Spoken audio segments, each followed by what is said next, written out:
Welcome back to Empowering the Educator Within, the podcast that sparks practical reflection and redefines how we approach teaching and learning. I'm Christina Shala, and today we're revisiting the reading gap conversation we started back in episode 17, Mismatch in the Middle.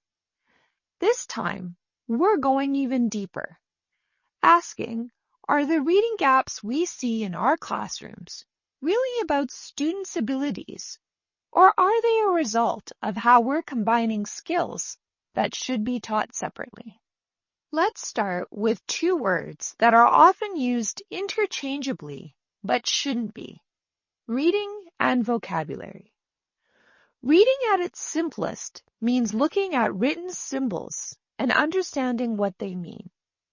Vocabulary, on the other hand, is the collection of words a person knows and understands, whether or not they can read or write them. In short, reading is decoding, vocabulary is knowing. They're related, yes, but they develop along different paths. And yet, we hand our early learners reading materials that assume these paths are one and the same. Think of those level 1 readers so many students take home. They're supposed to support reading fluency and reinforce classroom learning. But open them up, and what do you see? Words like people, collar, eating. Not only are these words hard to decode for early readers, they don't even align with what's being taught in phonics lessons. So what's really being tested here? Is it reading or is it memory? Is it decoding or is it vocabulary?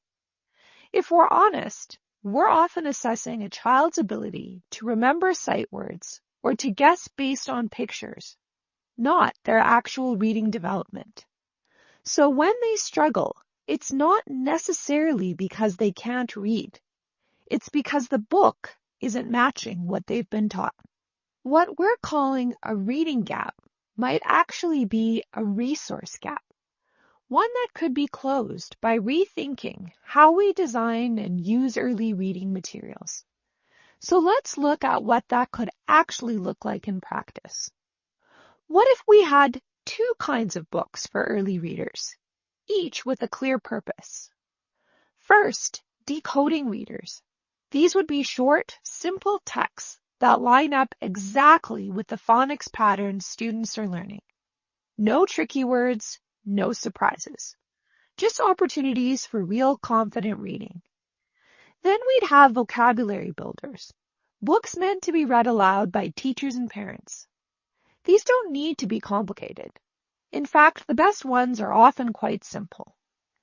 The key is that they expose children to rich language in a way that's easy to understand. Listening to these kinds of stories helps build the vocabulary and comprehension skills that eventually support independent reading. Both kinds of books matter, but they're meant to do very different things. When we mix the two into one reading experience, we risk losing both outcomes.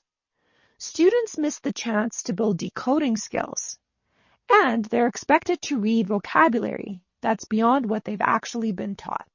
So I'll ask again, do we really have a reading gap or a mismatch in materials? And if we were to realign our reading resources, if we made sure every book matched the stage of learning it was meant to support, would we still see such wide gaps in reading fluency and confidence? Or would we start to see young readers who feel capable, aligned, and genuinely excited to read? When it comes to early literacy, clarity matters. Let's be intentional about what we're teaching and what we're assessing. Let's give our students books that reflect what they've learned, not what we hope they might someday know. Thank you for reflecting with me today. If you're looking for practical strategies and tools to better align your early literacy instruction, head over to shalabooks.com. You'll find blog articles that expand on today's topic, along with free online early reader ebooks designed to support both decoding and vocabulary development. And if this episode sparked reflection or helped reframe how you think about reading instruction, I'd love it if you'd share it with a colleague, leave a comment, or like the episode on your favorite platform. Every bit of engagement helps grow the conversation. Until next time, keep questioning, keep refining your practice, and keep empowering the educator within.